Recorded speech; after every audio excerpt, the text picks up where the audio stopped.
Picture this. Your toddler is losing it, completely melting down, because the banana broke in half, or the sock feels weird, or you looked at them wrong, and you're doing everything you think you're supposed to do. You're explaining why it's not a big deal. You're offering solutions. You're trying to distract them with something else, but it's getting worse, not better. Here's the truth bomb. Everything you've been taught about handling tantrums is actually making them last longer. But there's a technique rooted in Korean parenting philosophy that flips the entire script, and it works in about 60 seconds. I'm going to teach you exactly how to do it, step by step, and I need to warn you, the first thing you'll do is going to feel completely backward. But that's exactly why it works. Let's dive in. Here's what most of us do when our kids start spiraling. We jump into problem-solving mode immediately. We say things like, "It's just a cup, you're being silly. Stop crying right now. If you don't calm down, no screen time." We think we're teaching them to regulate, but here's what's actually happening inside their brain. When you come at them with correction or control, their amygdala, that's the alarm system in the brain, interprets your energy as danger, as another threat on top of whatever already triggered them. So they don't calm down, they escalate. Because now, they're not just upset about the broken cracker. They're also feeling unsafe with you.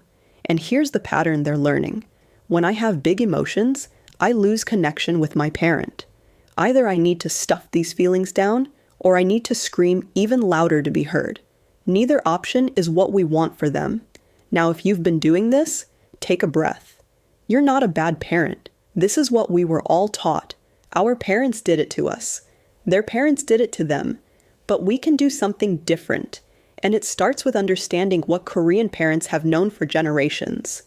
In Korean culture, there's a concept that roughly translates to emotional attunement. It's about being present with someone's feelings rather than trying to change them. Korean parents approach big emotions completely differently than Western parents typically do.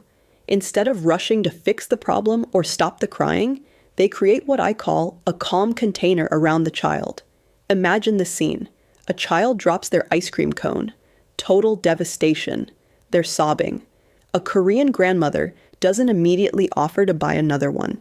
She doesn't tell them it's okay or not to cry. She simply sits close, maintains a peaceful presence, and lets the child move through the emotion. And something almost magical happens.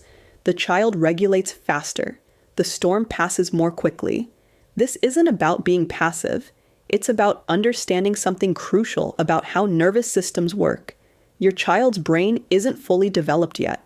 The part that handles emotional regulation won't be mature until their mid-20s. So when they're overwhelmed, their brain literally cannot calm itself down alone. But here's the key. Their nervous system can sync with yours. When you stay regulated, you become the borrowed regulation they need. Your calm literally teaches their body how to return to calm. This is called co-regulation, and it's the foundation of everything we're about to learn. Okay, here's the actual technique. I'm calling it the calm container method, and it has 5 specific steps. I want you to follow along with the timing, because when you see how fast this actually works, you'll understand why it's so powerful. Ready? Let's walk through it together. Step 1. Ground yourself. First, the moment you see the meltdown starting, or even when it's already in full swing, stop whatever you're doing. Take one deep breath. Actually feel the air moving into your lungs. Drop your shoulders away from your ears. Then physically lower yourself. Get down to their level. Crouch or sit so you're not towering over them. This matters more than you think. When you lower your physical position and calm your own body, you're sending a non-verbal message. You're not in danger. I'm not a threat. I'm right here with you. 10 seconds. That's all this takes. Step 2. Be present without words. You're at their eye level now. Here's what you don't do. Talk. Not yet. Just be there. Make soft eye contact if they'll allow it.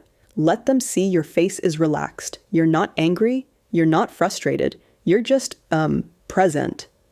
Your child's mirror neurons are firing right now. They're reading your facial expressions, your body language, your energy, and they're starting to sync with what they see.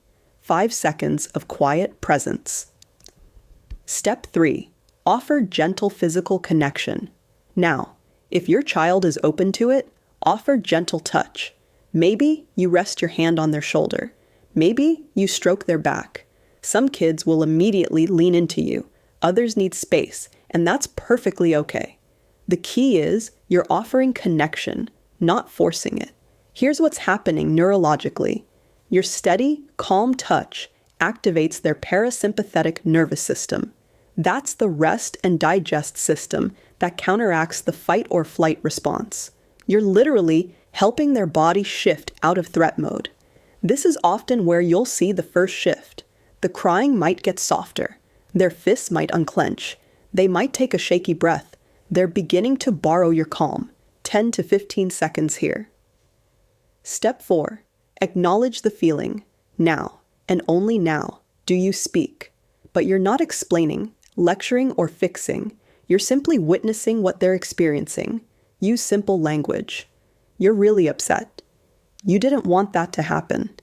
That feels really hard right now. Notice there's no but in there.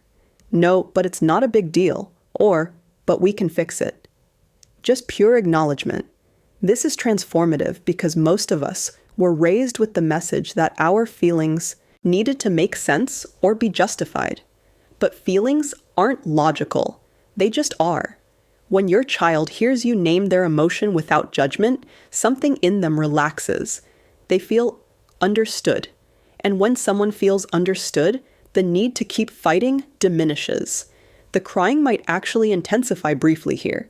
That's okay. That's release, not escalation. Let it happen. 10 to 15 seconds. Step 5. Bridge to the next moment. Finally, you help them transition forward, not a command, an invitation. Let's take some breaths together. When you're ready, we can figure this out. I'm right here with you. Notice the word together.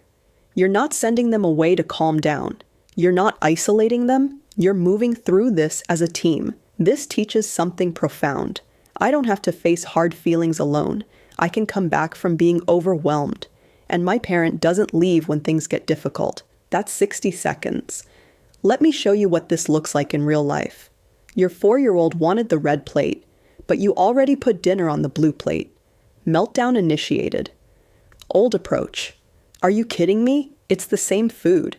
You're being ridiculous. Either eat it or go to your room. Result. 20-minute tantrum. Everyone's miserable. No one eats dinner. New approach. With this method, you take a breath and crouch down. 10 seconds. Make eye contact without speaking. 5 seconds. Place your hand on their back. 10 seconds. You really wanted the red plate. You're so disappointed. 10 seconds. Let's breathe together. Then we can talk about tomorrow's plates. Near 10 seconds. What happens? Within 60 seconds, the intensity drops. They might still be sad, but the rage is gone. Within 2 minutes, they're eating dinner.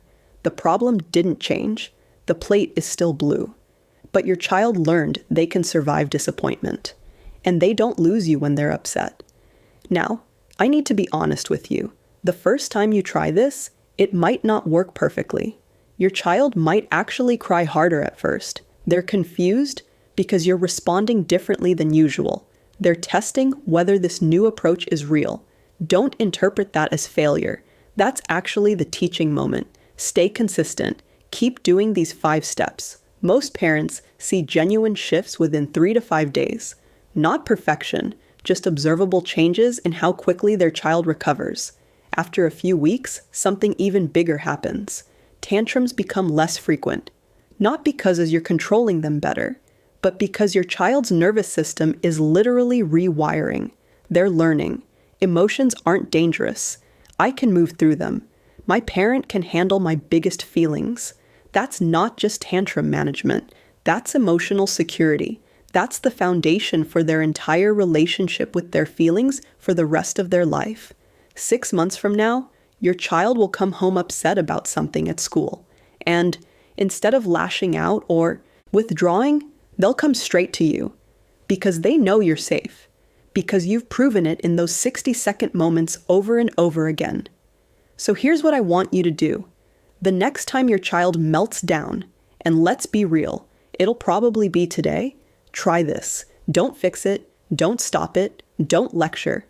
Just create a calm container around them.